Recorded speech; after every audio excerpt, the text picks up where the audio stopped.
by R.A. Salvatore, narrated by Victor Bevine. Prelude. The monster lumbered along the quiet corridors of the Underdark, its 8 scaly legs occasionally scuffing the stone. It did not recoil at its own echoing sounds, fearing the revealing noise. Nor did it scurry for cover, expecting the rush of another predator. For even in the dangers of the Underdark, this creature knew only security, confident of its ability to defeat any foe. Its breath reeked of deadly poison. The hard edges of its claws dug deep gouges into solid stone, and the rows of spear-like teeth that lined its wicked maw could tear through the thickest of hides. But worst of all was the monster's gaze, the gaze of a basilisk, which could transmutate into solid stone any living thing it fell upon. This creature, huge and terrible, was among the greatest of its kind. It did not know fear. The hunter watched the basilisk pass, as he had watched it earlier that same day. The 8-legged monster was the intruder here, coming into the hunter's domain. He had witnessed the basilisk kill several of his Rothae, the small cattle-like creatures that enhanced his teeth with its poison breath, and the rest of the herd had fled blindly down the endless tunnels, perhaps never to return. The hunter was angry. He watched now as the monster trudged down the narrow passageway, just the route the hunter had suspected it would take. He slid his weapons from their sheaths, gaining confidence, as always, as soon as he felt their fine balance. The hunter had owned them since his childhood, and even after nearly 3 decades of almost constant use, they bore only the slightest hint of wear. Now they would be tested again. The hunter replaced his weapons and waited for the sound that would spur him to motion.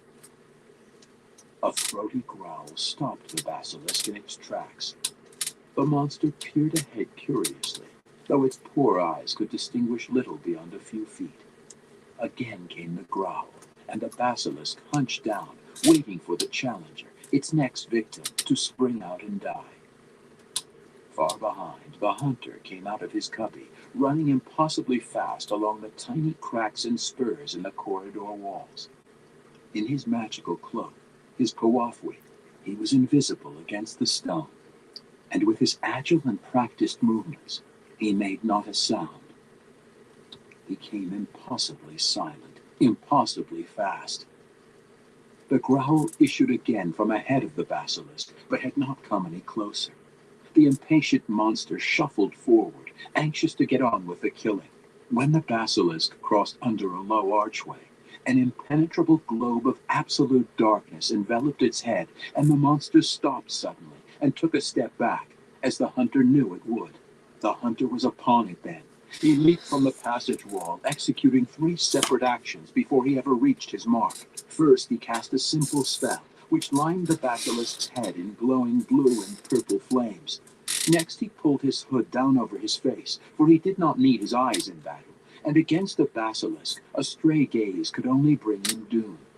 Then, drawing his deadly scimitars, he landed on the monster's back and ran up its scales to get to its head. The basilisk reacted as soon as the dancing flames outlined its head.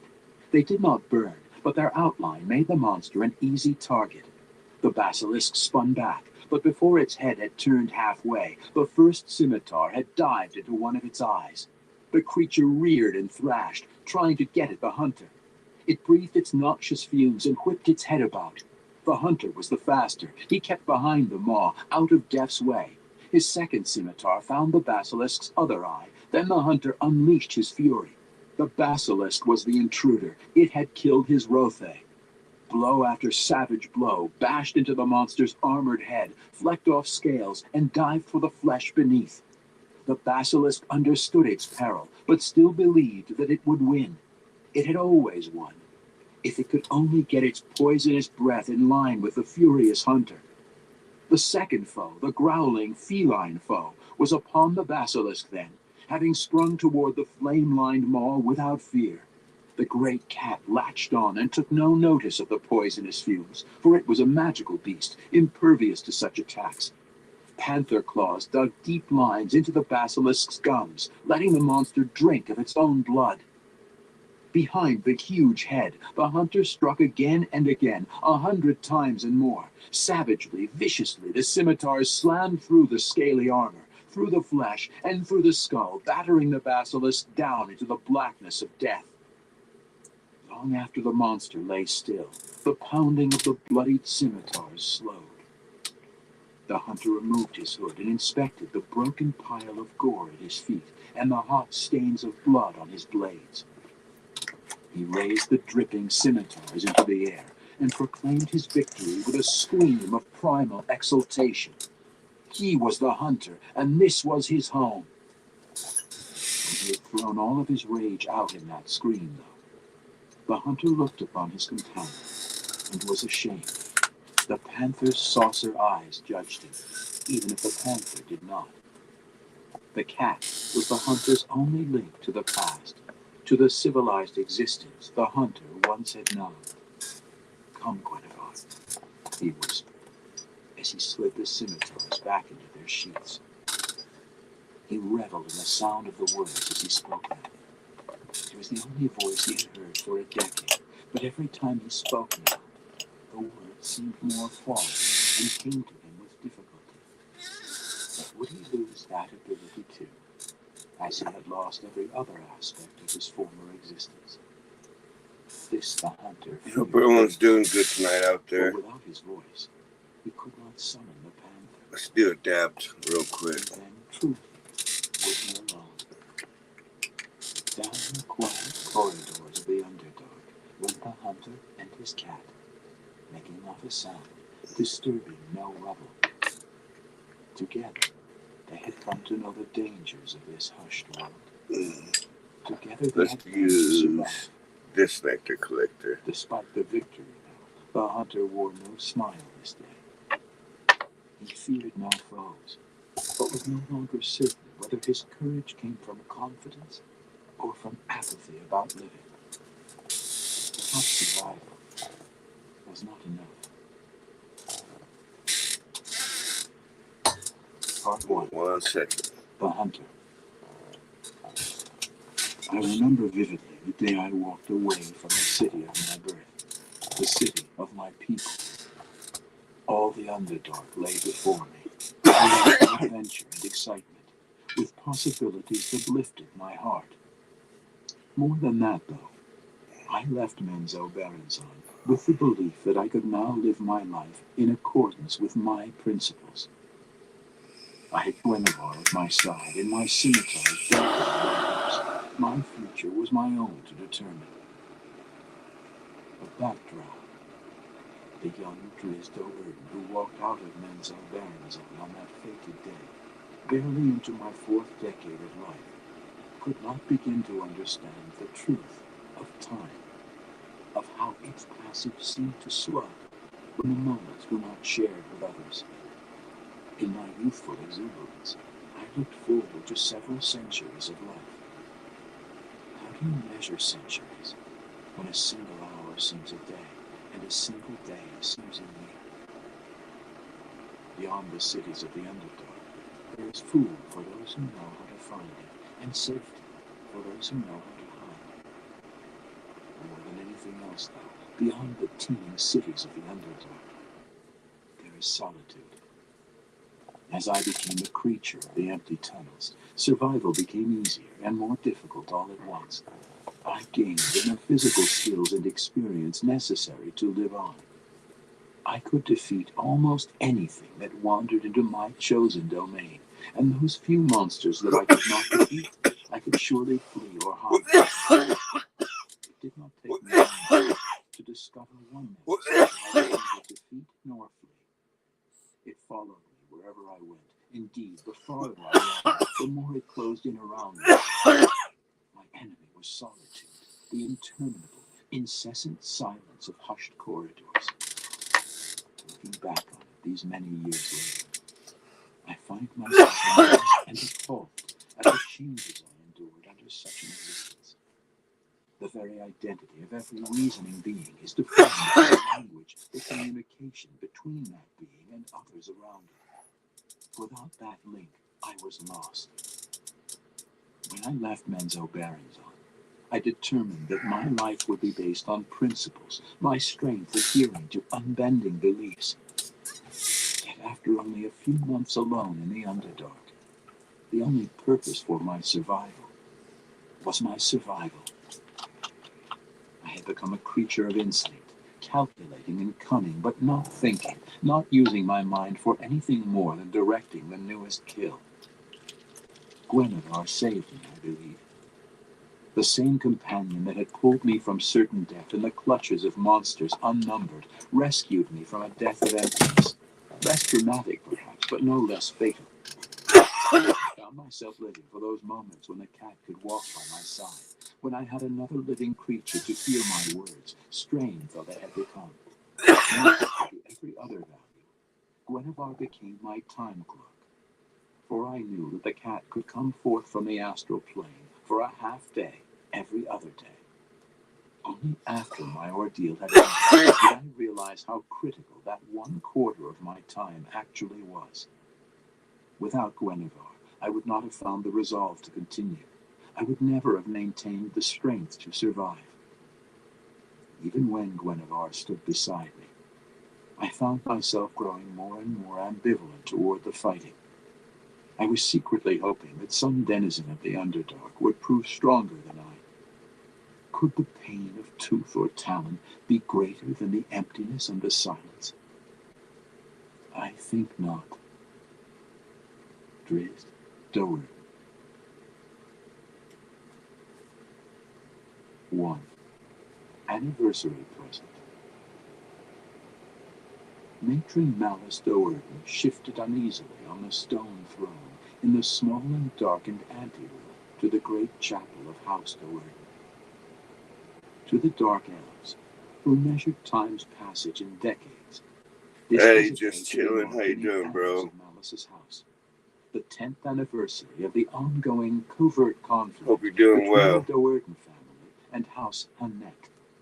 Matron Malice, never one to miss a celebration, had a special present prepared for her enemies. Breeza Do'Urden, Let's do Malice's another dab eldest while daughter, you're here, a bro. large and powerful drow female, paced about the anteroom anxiously, a not uncommon sight. It should be finished by now, she grumbled as she picked a Let's small use this one three-legged this stone. time. It skidded and tumbled, chipping away a piece of mushroom stem seed. Patience, my daughter, Malice replied, somewhat recriminatory, though she shared Breeze's sentiments. Jarlaxle is a careful one. Breeza and moved to the room's ornately carved stone doors. Malice did not miss the significance of her daughter's actions. You do not approve of Jarlaxle and his band, the matron stated flatly. They are houseless rogues, Breeza spat in response, still not turning to face her mother. There is no place in Menzoberranzan for houseless rogues. They disrupt the natural order of our society, and they are males. They serve us well, Malice reminded her. Breeza wanted to argue about the extreme cost of hiring a mercenary band, but she wisely held her tongue.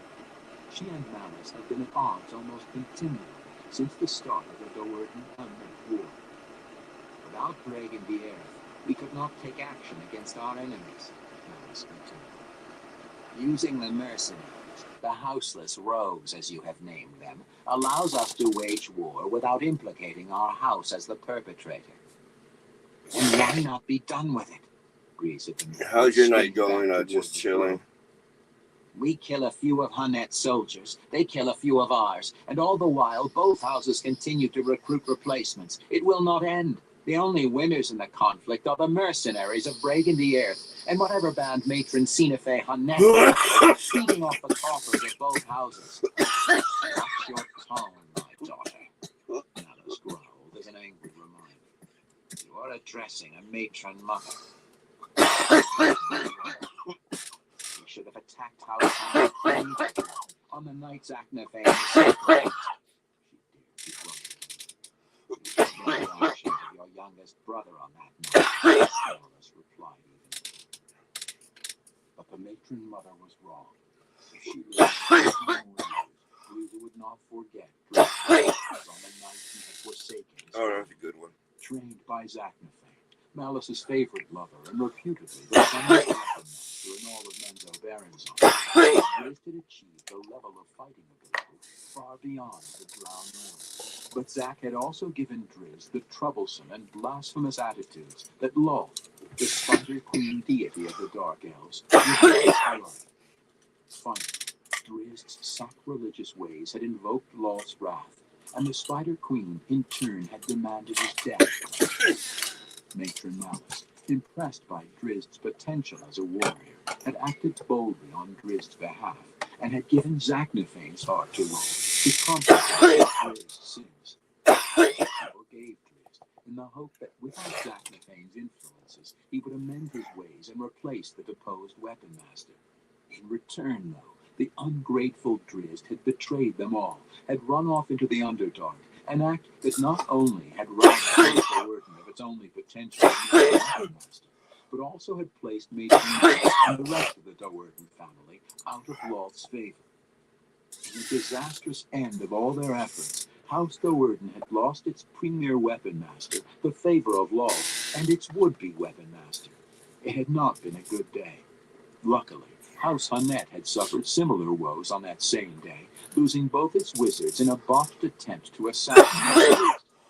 With both men and in Lolth's disfavor, the expected war had been turned into a calculated series of covert raids. Frieza would never forget.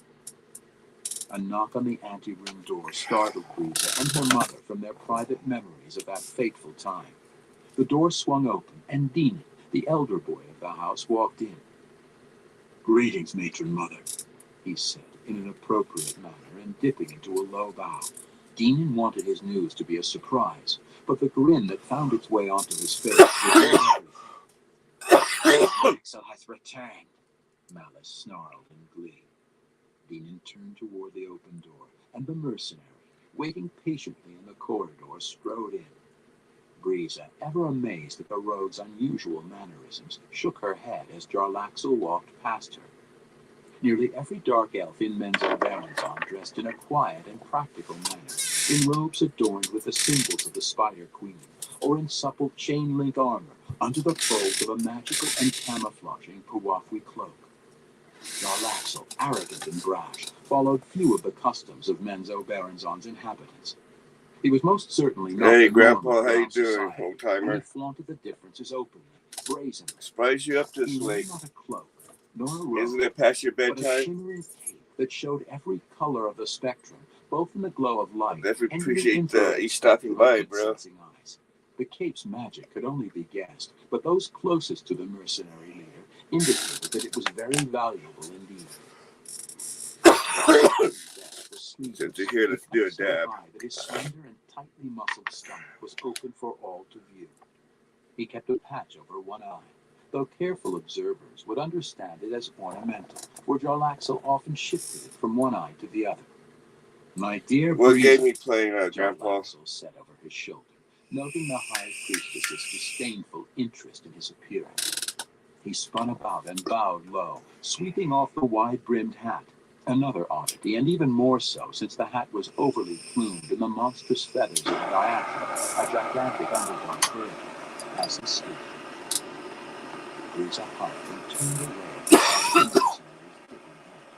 Drow elves wore their thick white You want to see drive later than this? each set designed to reveal rank and house affiliation.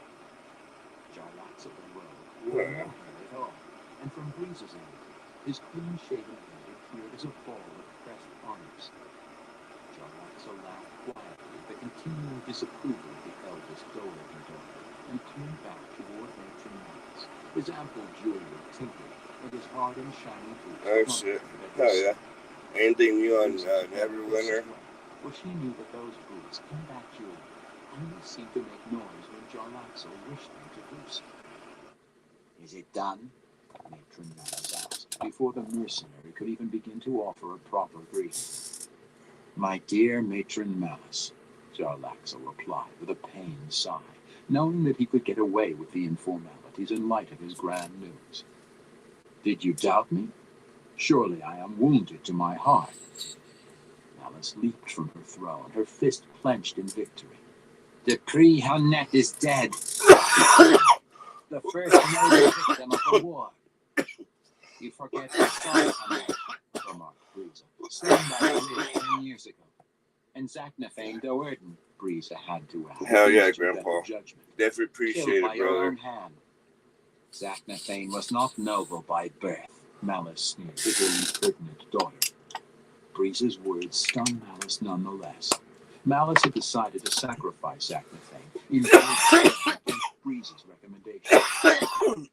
Jarlaxle cleared his throat to deflect the growing tension. The mercenary knew that he had to finish his business and be out of House Doerden as quickly as possible. Already he knew, though the Doerdens did not, that the appointed hour drew near. There is the matter of my payment. Deeming will see. Malice replied with a wave of her hand, not turning her eyes from her daughter's pernicious stare. I will take my leave, Jarlaxle said, nodding to the elder boy. The other mercenary had taken a step toward the door. Vierna, Malice's second daughter, burst into the room, her face glowing brightly in the infrared spectrum, heated with obvious excitement. Oh, the one that you subscribe to that probably stays up real late, too. What is it? Matron Malice demanded. House Hunnet, Vierna cried. Soldiers in the compound. We are under attack. Out in the courtyard, beyond the cavern complex, nearly 500 soldiers of House Hunnet, fully 100 more than the house reportedly possessed, followed the blast of a lightning bolt through House Doerden's adamantite gates. The 350 soldiers of the Doerden household swarmed out of the shaped stalagmite mounds that served as their quarters to meet the attack. Outnumbered and trained by Zachnafane, the Doerden troops formed into proper defensive positions, shielding their wizards and clerics so that they might cast their spells. An entire contingent of soldiers, empowered with enchantments of flying, swooped down the I'll probably wall that housed the royal chambers streaming of a House game Doerden. stream too if I had my Handheld crossbows system in my room. and thinned the ranks of the aerial force with deadly poison-tipped darts. The aerial invaders' surprise had been achieved, though, and the Doerden troops were quickly put into a precarious position. Hunnet has not the favor of Lolth, Malice screamed. It would not dare to openly attack. She flinched at the refuting, thunderous sounds of another, and then still another bolt of lightning. Oh? Breeza snapped. Malice cast her daughter a threatening glare, but didn't have time to continue the argument. The normal method of attack by a drow house would involve the rush of soldiers combined with a mental barrage by the house's highest-ranking clerics. Malice, though, felt no mental attack, which told her beyond any doubt that it was indeed House Hunnet that had come to her gates. The clerics of Hunnet, out of the Spider Queen's favor, apparently could not use their Lolth-given powers to launch the mental assault. If they had, Malice and her daughters, also out of the Spider Queen's favor, could not have hoped to counter. Why would they dare to attack? Malice wondered aloud. Breeza understood her mother's reasoning. They are bold indeed, she said, to hope that their soldiers alone can eliminate every member of our house. Everyone in the room, every drow in Menzo Baranzon, understood the brutal, absolute punishments exacted upon any house that failed to eradicate another house. Such attacks were not frowned upon, but getting caught at the deed most certainly was. Risen, the present patron of House Doerden, came into the anteroom then, his face grim. We are outnumbered and outpositioned, he said. Our defeat will be swift, I fear. Malice would not accept the news. She struck Risen with a blow that knocked the patron halfway across the floor. Then she spun on Jarlaxle. You must summon your band, Malice cried at the mercenary. Quickly! When I get the money to get a digital copy, obviously at a loss. It's not on sale no more. There's a secret. That's the only part that sucks. sucks. Engage in open warfare. To do so could invoke the wrath of the ruling council. I will pay you whatever you desire. Because I was getting my PlayStation from Aaron's, and but the cost, whatever when you the desire. system Snarled again. started Such breaking my action, disc Jarlaxle like it began. was. Again, Malice I did sent not it let him back finish and they his gave me argument. a loaner. Save my house, But mercenary. I've already paid it off, so Your profits will be the great, but loaner's I pretty warn much you, mine. the cost of your failure will be So if I far could greater. break any more discs, but Jarlaxle did not I'd rather appreciate get a being threatened, especially by a digital lame copy matron just to mother be on the whose safe entire side. world was fast crumbling around her. And right In now, the I think mercenary's ears, the sweet it ring might of the go on word sale again. I'm not confidence sure, outweighed but the threat a as thousand of right times now, over. it's still After like 10 straight years new of game exorbitant price, pretty rewards in much. the Dowerden-Hunnet conflict, Jarlaxle did not doubt Malice's willingness or ability to pay as promised, nor did he doubt that this deal would prove even more lucrative than the agreement he had struck with matron Sinafe Hunnet earlier So it that had to same be tenure.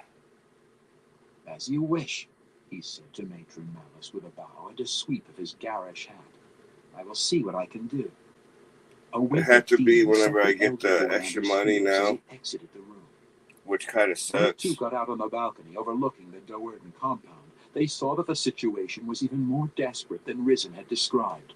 The soldiers of House Dowerden, those still alive, were trapped in and around one of the huge stalagmite mounds anchoring the front gate. One of Hunnet's flying soldiers dropped onto the balcony at the sight of a Dowerden noble, but Deenan dispatched the intruder with a single blurring attack routine.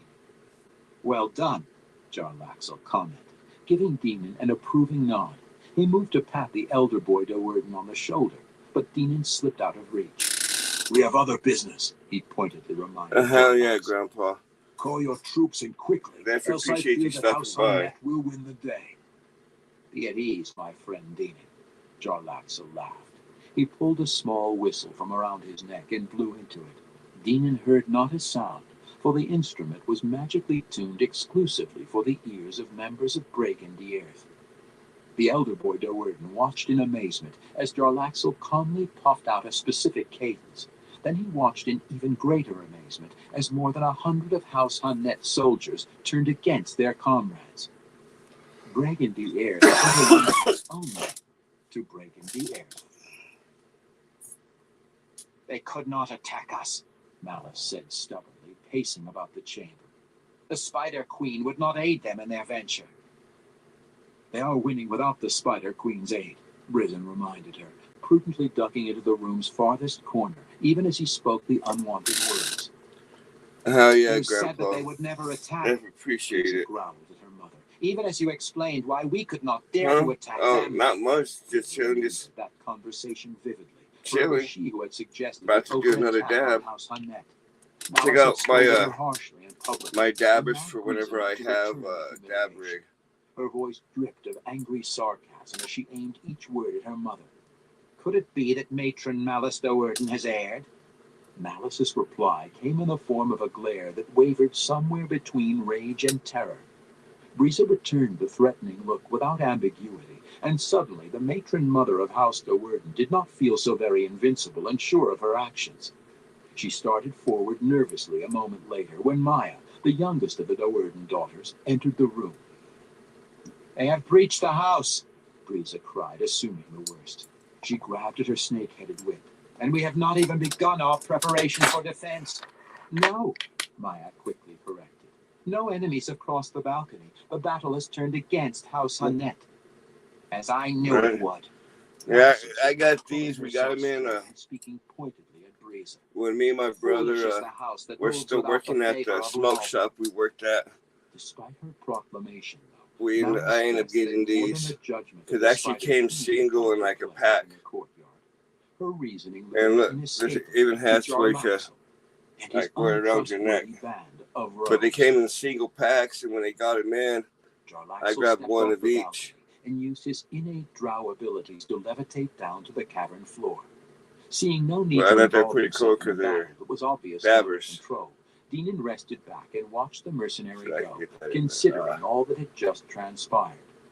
Jarlaxle had played both sides off against the other, and once again the mercenary and his band had been the only true winners. Breaking the Earth was undeniably unscrupulous, but Deenan had to admit, undeniably effective. At the dispensaries here, or what? That he liked the renegade.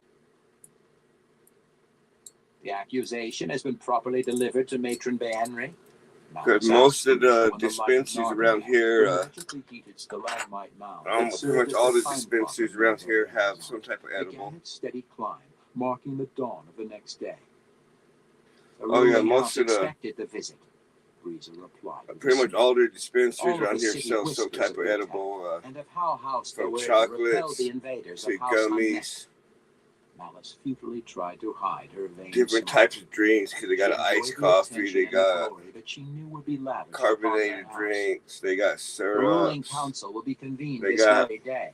Breezer went on. mac and No doubt, to the cheese, dismay they of have matron one like Cena that. and Annette and her doomed children. They have a lot of different types of edibles around here at the To eradicate dispensaries. a rival house in Menzo Barenton Well, let's get that dab acceptable done. practice among the drow.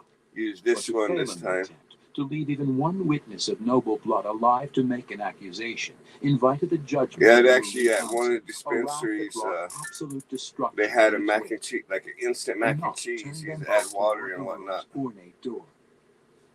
You are And summoned, if I remember right, Risen said as he me and my brother still got exchanged hopeful but nervous glances. When punishment a fell waffle upon / House pancake House mix would move into the that's eighth rank actually of the city medicated, so it'd be pretty a much most desirable edible position. pancakes and Only waffles. the matron mothers of the top 8 houses were accorded a seat on the city's ruling council. Already? Malice only shrugged in reply and followed Risen out of the room and down to the But they house's have different balcony. types of Risen offered her drinks, from coffees which she to promptly and stubbornly slapped away. cheese Her pride to apparent with every move, Malice stepped over the rail like and I think floated carbonated down to the courtyard drinks, with a bulk of her remaining syrup soldiers that you gathered. could The floating, blue-glowing add disc to bearing different the drinks. insignia of House Banbury hovered just outside Gummies, the blasted adamantite gate of different the types of chocolate. Malice proudly strode through the gathered crowd. Dark elves fell over each other, trying to get out of her way. This was her day, she decided. The day she achieved But the mac and seat cheese on the one, I ruling thought that council, one was pretty the cool. position she so greatly deserved. Matron Mother, I will accompany you through the city, offered Demon, standing at the gate. Teeth still hurt. Here with the rest of the family. Gotta go back to the dentist later on in the week. How can you know? Have a tooth or two pulled. I guess I got a pretty bad abscess tooth and swelling in there. By the time Malice turned her reprimanding glare toward him, he had already disappeared. I guess you could kind of tell. Proper respect, Malice muttered under her breath, and she instructed the nearest soldiers to remove a section of the promptly tied gate. With a final victorious glance at her subjects, Malice stepped out and took a seat on the floating disc. This was not the first time that Malice had accepted such an invitation from Matron, so she was not the least bit surprised when several Bainly clerics moved out from the shadows to encircle the floating disc in a protective guard. The last time Malice had made this trip, she had been tentative, not really understanding Bainry's intent in summoning her. This time, Malice folded her arms defiantly across her chest and let the curious onlookers view her in all the splendor of her victory. Malice accepted the stares proudly, feeling positively superior. Even when the reached the fabulous That's why I like House Banbury, with its 1,000 marching guards and towering stalactite this one Malice's right here pride had not versus diminished. this one. She was Because of the this ruling one gives me council now, or soon would be. bigger She had to hits feel intimidated versus anywhere this in the one. city. This one still gets So she like thought. pretty decent hits, pretty good Her hits. presence is He's requested just in the not chapel, as big. one of Bain's And mainly the clerics reason said. is When the because disc came to a stop you can at the see base of the great the dome difference in building, sweeping stairs. the Malice whole stepped on down this the one ascent versus of this polished one. stones. As soon as Since she it's a entered, she wider, noticed a figure sitting on wider chairs atop the opening, raised central altar. you tend to get The seated drow, much the only bigger other hits. person visible in the chapel, apparently did not notice that Malice had entered. She leaned back comfortably, watching the huge illusionary image at the top of the dome shift through its forms, first appearing as a gigantic spider, then a beautiful drow female. As she moved closer, Malice recognized the robes of a matron mother, and she assumed, as she had all along, that it was Matron Bainry herself, the most powerful figure in all of Menzo. Malice made her way up the altar stairs, coming up behind the seated drow. Not waiting for an invitation, she boldly walked around to greet the other matron mother. It was not, however, the ancient and emaciated form of Matron Beanry that Malice Do'Urden encountered on the dais of the Beanry chapel. The seated matron mother was not old beyond the years of a drow, and as withered and dried as some bloodless corpse. Indeed, this drow was no older than Malice and quite diminutive. Malice recognized her all too well. "Sinafe!" she cried, nearly toppling. "Malice?" A thousand troublesome possibilities rolled through Malice's mind. Sinafe Hunnet should have been huddling in fear in her doomed house, awaiting the annihilation of her family. Yet here Sinafe sat, comfortably, in the hallowed quarters of Menzo Baranzon's most important family. "You do not belong in this place," Malice protested, her slender fists clenched at her side. She considered the possibilities of attacking her rival then and there, of throttling Sinafe with her own hands. "Be at ease, Malice," Sinafe remarked casually. "I am here by the invitation of Matron Beanry, as are you." The mention of Matron Beanry and the reminder of the word calmed Malice considerably. One did not act out of sorts in the chapel of House Beanry. Malice moved to the opposite end of the circular dais and that's still her gaze never leaving the smugly smiling. You mean the one that was hitting? No, that's still this one, but I got a bowl loaded in it. Malice had to speak her mind. It was House Hunnet. To clean it, I gotta get a bottle of alcohol. That way I have many witnesses. We have a piece of Tupperware that we put our pieces in, at least the hand pieces, and put alcohol in it and let it sit overnight and rinse it out with hot water the next day, and never have I denied it's pretty much brand new again. You live, Malice. I just forgot to get some alcohol. The laws of Menzo demand justice upon you and your house. Justice? Sinafe laughed. But that's the only thing, I just forgot to get some. Justice had never been more than a facade and a means of keeping the But it'll be brand new, watch. Y'all see it how it is now. The Spider Queen and when I clean it, you guys will be able to see the difference. If the Spider Queen approved of your methods, you would have been victorious, Malice reasoned. Not so, interrupted another voice. Malice and Sinafe turned about just as Matron Beanry magically appeared, sitting comfortably in the chair farthest back on the dais. Malice wanted to scream out at the withered matron mother, both for spying on her conversation and for apparently repeating her claims against Sinafe. Malice had managed to survive the dangers of Menzo Baranzon for 500 years, though, primarily because she understood the implications of angering one such as Matron Beanry. "I claim the rights of accusation against House Hunnet," she said calmly. "Granted," replied Matron Beanry. "As you have said, and as Sinafe agreed, there can be no doubt." Malice turned triumphantly on Sinafe, but the matron mother of House Hunnet still sat relaxed and unconcerned. "And why is she here?" Malice cried, her tone edged in explosive violence. "Sinafe is an outlaw, she—" "We have not argued against your words," Matron Beanry interrupted. "House Hunnet attacked and failed. The penalties for such a deed are well known and agreed upon, and the ruling council will convene this very day to see that justice is carried through."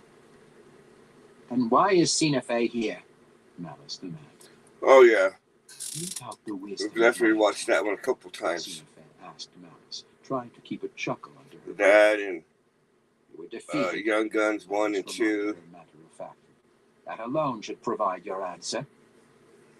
"Loth demanded the attack," said Matron Beanry. "Why then was House Hunnet defeated?" Stubbornly. "If the Spider Queen—" I do No not shit, say hell the yeah. Spider Queen had imbued her blessings It's upon definitely a House good Hunnet. movie. Matron Beanry interrupted, somewhat crossly. Malice shifted back in her seat, remembering her place and her predicament. "I said only that Loth demanded the attack," Matron Beanry continued.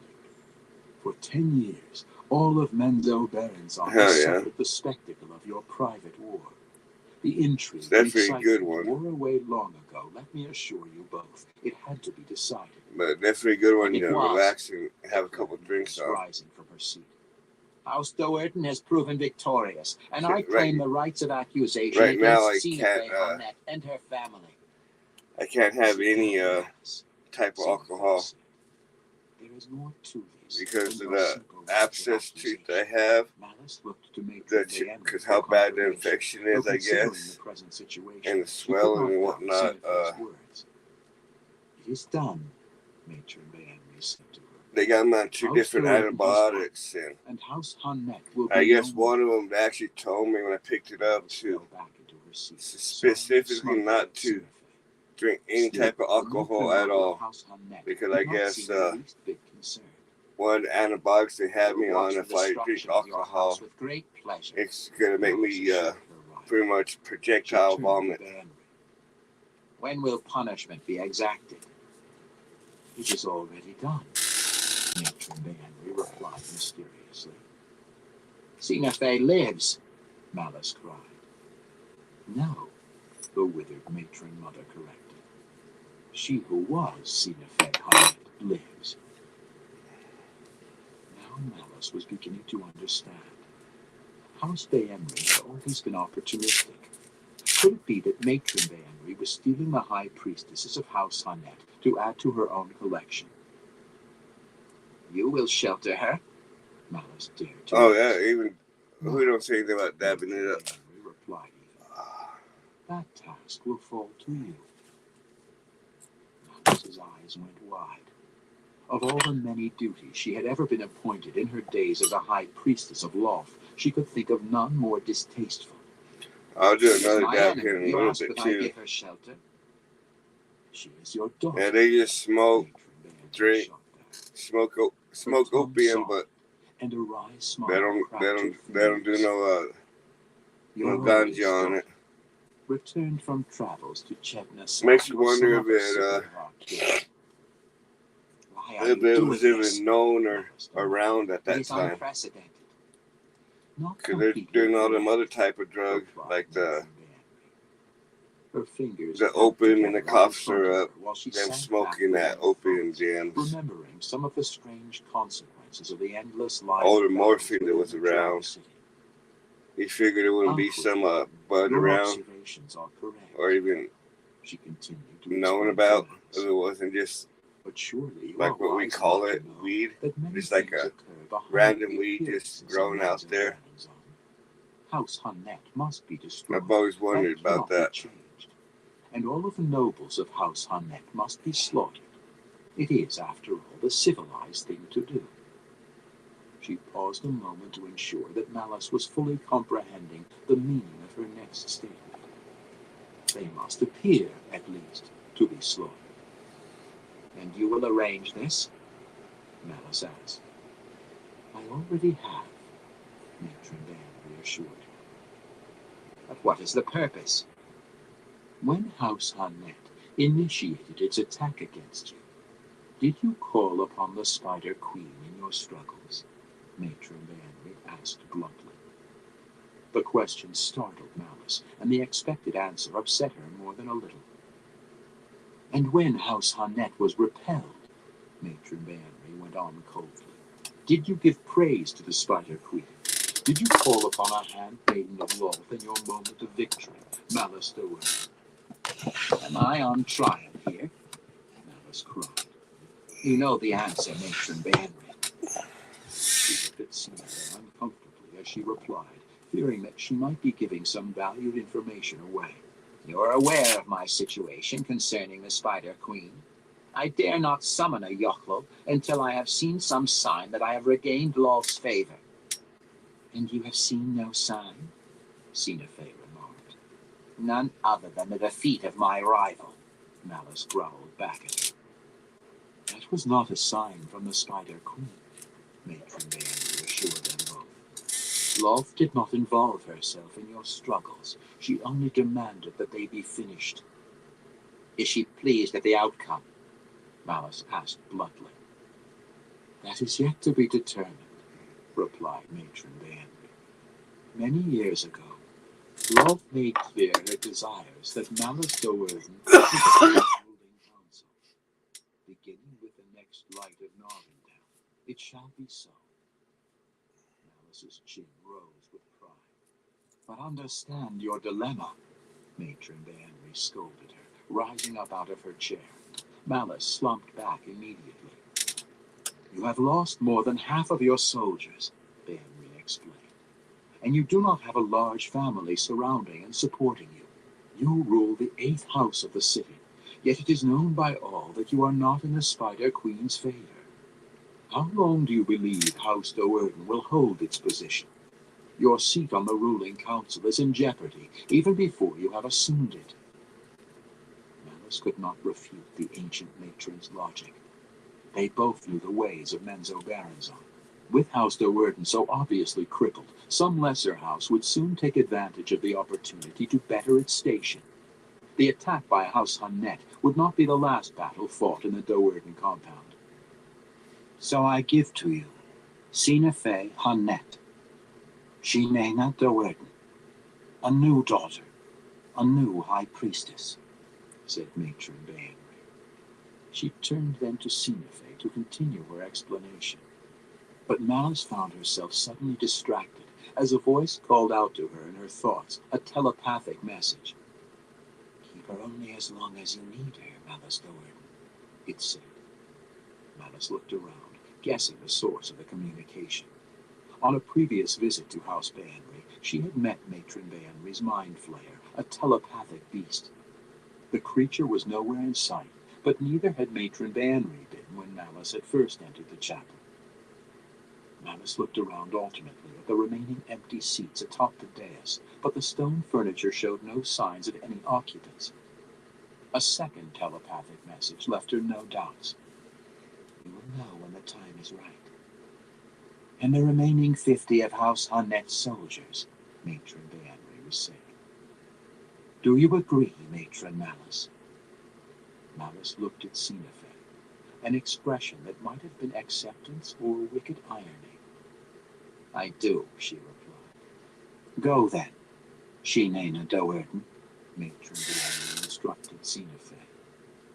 Join your remaining soldiers in the courtyard. My wizards will get you to House Do'Urden. I think Thursday it's on the 7th. Then moved out of the great chapel. I went the other day and they gave me the 2 antibiotics I'm supposed to take just to understand nothing. Get swelling down and take care of the infection since it's abscess. It was Lolth's wish that you sit upon the ruling council, and I have arranged at great personal cost for that to be so. Malice knew then, beyond any doubt, which I'm not looking forward to. Prompted House Hunnet to action. How deep did I don't like going to dentists to begin with. Wondered. Perhaps the withered matron mother also had anticipated and possibly arranged the actions of Jarlaxle and the soldiers of Bregandy Earth, ultimately the deciding factor in the battle. She would have to find out about that possibility, Malice promised herself. Jarlaxle had dipped his greedy fingers quite deeply into her purse. No more, Matron Banbury continued. Now you are left to your own wiles. You have not found the favor of Lolth, and that is the only way you and House Do'Urden will survive. Malice's fist clenched the arm of her chair so tightly that she almost expected to hear the stone cracking beneath it. She had hoped, with the defeat of House Hunnet, that she had put the blasphemous deeds of her youngest son behind her. You know what must be done, said Matron Banbury. Correct the wrong. No, not that. I have put myself forward on your behalf. I've never really tolerate continued failure. Taking good care of my teeth. The arrangements have been explained to us. I us. use mouthwash like Demon said to Malice when she every day, but I hardly ever brush my teeth. So he followed Malice across the compound and then levitated up beside her to the balcony outside. It's pretty much my own doing. All of the family is gathered in the anteroom, Demon went on. Even the newest member. Just from years and years and years of neglect. Not really bothering to brush my teeth just when I need to. Rinse my mouth out real good with mouthwash, and then I'm good. The family I guess that scrambled out of wasn't her way as she crossed to her the throne best way on to the do far it. side of the spider-shaped table. They had anticipated a long meeting to learn the new situation confronting them, and the I'm challenges regretting they must doing overcome. now, but What they got instead was a brief it's a little glimpse at too the late rage now with as burning much within damage the as I've Exile. done. They gotta, She glared at well, them once they take care of letting each that, of them know beyond any doubt they want that she to would not accept pretty much anything pull all my less than she teeth. demanded. Just Her voice because, grating yeah. as though her mouth were filled with pebbles. She growled, "Find Drizzt and bring him to me." And then me having a sweet tooth probably has a lot to do with it. So utterly cold and threatening that it stole the words away. The eldest daughter, as stubborn as her mother and always ready for an argument, averted her eyes. And no one else in the anteroom, though they shared Breeze's unspoken concerns, made any motion to argue. Malice then left them to sort out the specifics of how they would accomplish the task. Details were not at all important. And now I gotta the only part she meant to play in all of make this an was eye the thrust of the appointment ceremonial again, dagger and into her youngest son's chest. at least 2. try to make an appointment, mainly because Drizzt stretched I gotta away see his how much it's weariness gonna cost me and before I forced can make the himself to his appointment. feet.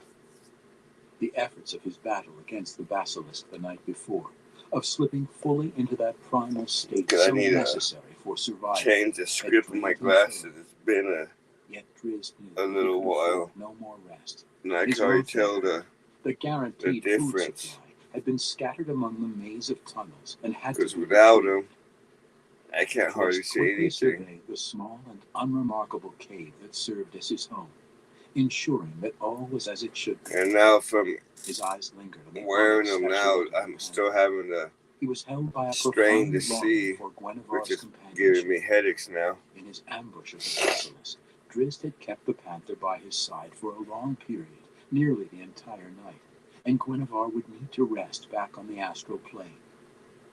More than a full day would pass before Drizzt could bring arrested Guinevere forth again, and to attempt to use the figurine before then in any but a desperate situation would be foolish. With a resigned shrug, Drizzt dropped the statuette into his pocket and tried to dismiss his loneliness. A quick inspection of the rough barricade blocking the entrance to the main corridor, Drizzt moved to the smaller crawl tunnel. He noticed the scratches on the wall by the tunnel, the notches he had seen Drizzt absently scraped another one now, but realized that it was not important. How many times had he forgotten to scratch the mark? How many days had slipped past him unnoticed between the hundreds of scratches on that wall? Somehow it no longer seemed to matter. Day and night were one, and all the days were one in the life of the hunter.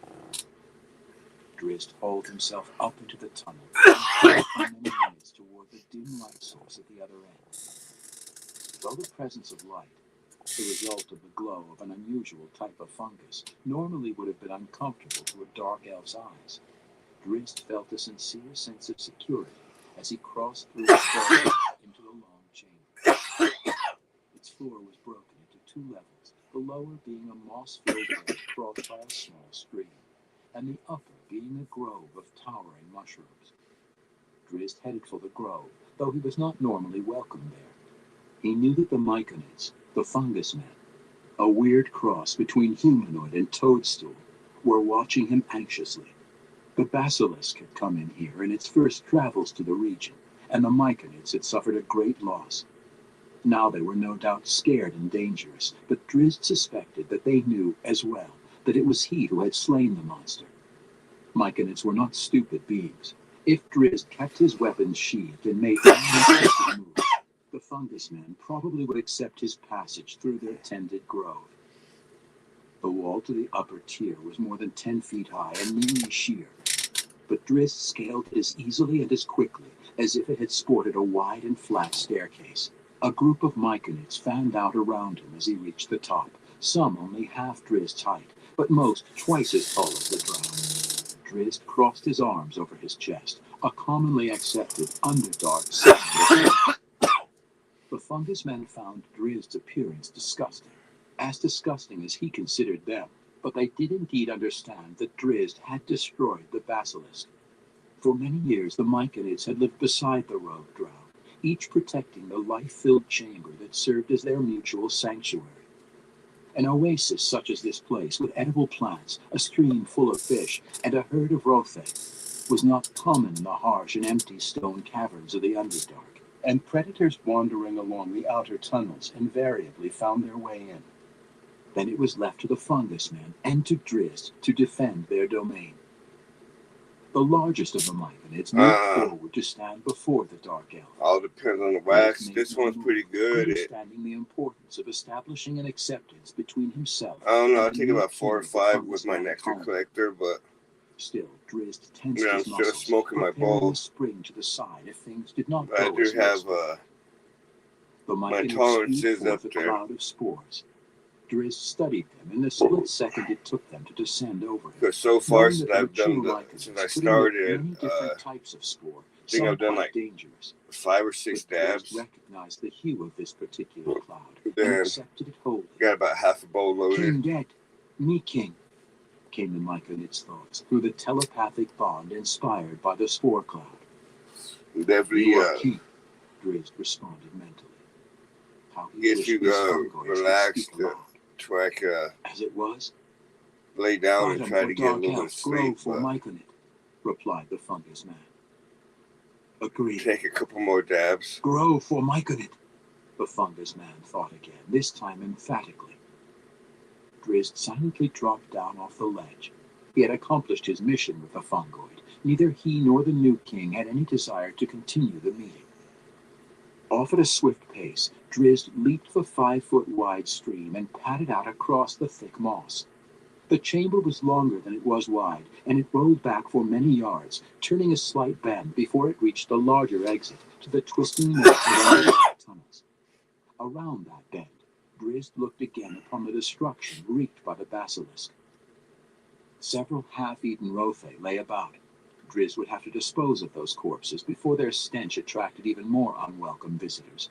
And other Rothe stood perfectly still, petrified by the gaze of the dreaded monster. Directly in front of the chamber exit stood the former Myconid king, a 12-foot giant, now no more than an ornamental statue. Drizzt paused to regard it. He had never learned the fungoid's name, and had never given it his, but Drizzt supposed that the thing had been his ally at least, perhaps even his friend. They had lived side by side for several years, though they had rarely encountered each other, and both had realized a bit more security just by the other's presence. All told, though, Drizzt felt no remorse at the sight of his petrified ally. In the Underdark, only the strongest survived. Yeah, I've tried some melatonin before. Me and my brothers actually come across, it was a drink. It was melatonin drink. That had us pretty, He welcomed it fully, focusing his thoughts on the we're having to wake up in our chairs in the living room and come to he came through a series of tunnels and turned into my brother go to his room and I end up coming in my room just because had crouched, ready to spring. It definitely hit you good and rather fall asleep for the night and on my bed versus a chair. Glowing forms crawling over the cooling mound that Drizzt knew to be the dead monster. The sight of the thing only whichever one of us woke up first. The hilt of his scimitars.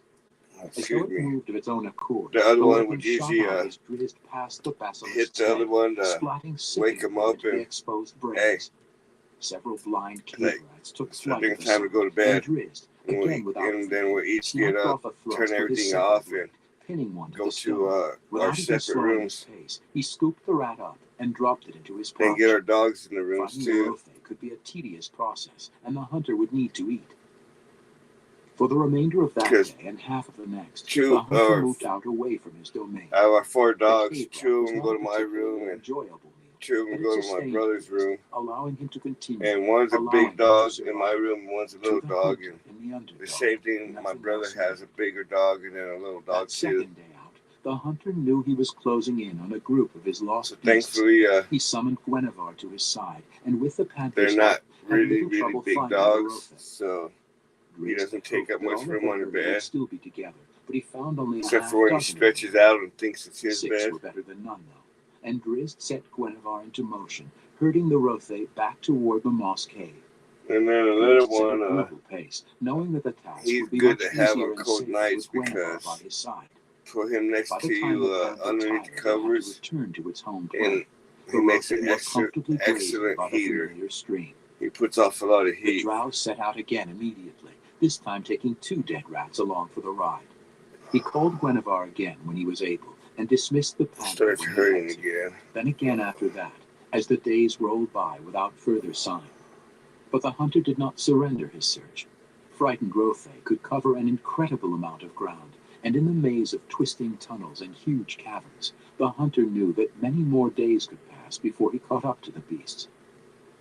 Drizzt found his food where he could, taking down a bat with a perfect throw of a dagger, after tossing up a deceptive screen of pebbles, and dropping a boulder onto the back of a giant, underdark crab. Eventually, Drizzt grew weary of the search, and longed for the security of his small cave. Doubting that the Rothe, running blind, could have survived this long out in the tunnels, so far from their water and food, he accepted his herd's loss and decided to return home, via a route that would bring him back to the region of the Moss Cavern from a different direction. Only the clear tracks of his lost herd would detour him from his set course, Drizzt decided. But as he rounded a bend halfway home, a strange sound caught his attention and held it. Drizzt pressed his hands against the stone, feeling the subtle, rhythmical vibrations. A short distance away, something banged the stone in succession, measured, hammering. The hunter drew his scimitars and crept along, using the continuing vibrations to guide him through the winding passageways. The flickering light of a fire dropped him into a crouch, but he did not flee, drawn by the knowledge that an intelligent being was nearby. Quite possibly the stranger would prove to be a threat, but perhaps, Drizzt hoped in the back of his mind, it could be something more than that. Then Drizzt saw them, 2 banging at the stone with crafted pickaxes, another collecting rubble in a wheelbarrow, and 2 more standing guard. That more guards would be available. He probably had penetrated their defenses without even seeing them. Drizzt summoned one of the abilities of his heritage and drifted slowly up into the air, guiding his levitation with his hands along the stone. Luckily, the tunnel was high at this point, so the hunter could observe the mining creatures in relative safety. They were shorter than Drizzt and hairless, with squat and muscled torsos perfectly designed for the mining that was their calling in life. Drizzt had encountered this race before, and had learned much of them during his years at the academy back in Menzoberranzan. These were Zwerfnebli, deep gnomes, the most hated enemies of the drow and all the Underdark. Once, long ago, Drizzt had led a drow patrol into battle against a group of Zwerfnebli, and personally had defeated an earth elemental that the deep gnome leader had summoned. Drizzt remembered that time now, and like all of the memories of its existence, the thoughts pained him. He had been captured by the deep gnomes, roughly tied and held prisoner in a secret chamber. The Zwerfnebli had not mistreated him, though they suspected, and explained to Drizzt that they would eventually have to kill him. The group's leader had promised Drizzt as much mercy as the situation allowed. Drizzt's comrades, though, led by Demon, his own brother, had stormed in, showing the deep gnomes no mercy at all. Drizzt had managed to convince his brother to spare the Zwerfneblin leader's life, but Demon, showing typical drow cruelty, had ordered the deep gnome's hands severed before releasing him to flee to his homeland. Drizzt shook himself from the anguishing memories and forced his thoughts back to the situation at hand. Deep gnomes could be formidable adversaries, he reminded himself, and they would not likely welcome a drow elf to their mining operations. He had to keep alert. The miners apparently had struck a rich vein, for they began talking in excited tones. Drizzt reveled in the sound of those words, though he could not begin to understand the strange gnomish language. A smile not inspired by victory in battle found its way onto Drizzt's face for the first time in years, as the Zwerfnebli scrambled about the stone, tossing huge chunks into their wheelbarrows and calling for other nearby companions to come and join in the fun. As Drizzt had suspected, more than a dozen unseen Zwerfnebli came in from every direction. Drizzt found a high perch against the wall and watched the miners long after his levitation spell had expired. When at last their wheelbarrows were overfilled, the deep gnomes formed a column and started away. Drizzt realized that his prudent course at that time would be to let them get far away, then slip back to his home. Hell yeah, just chilling. You have a good one, the simple bro. logic that guided I his definitely survival, appreciate you stopping Drizzt by. found that he could not so easily I'm probably let the about sound to of the voices take a get dab away. and call it the night, He too. picked his way down the high wall and Before fell my into place behind the Zwerfneblin teeth caravan, start hurting so wondering much. where it would lead. For many days, Hell Drizzt yeah, followed bro. the deep Definitely gnomes. appreciate He it. resisted the temptation to summon Guinevere, knowing that the panther could use the extended rest, and himself satisfied in the company, however distant, of the deep gnome's chatter.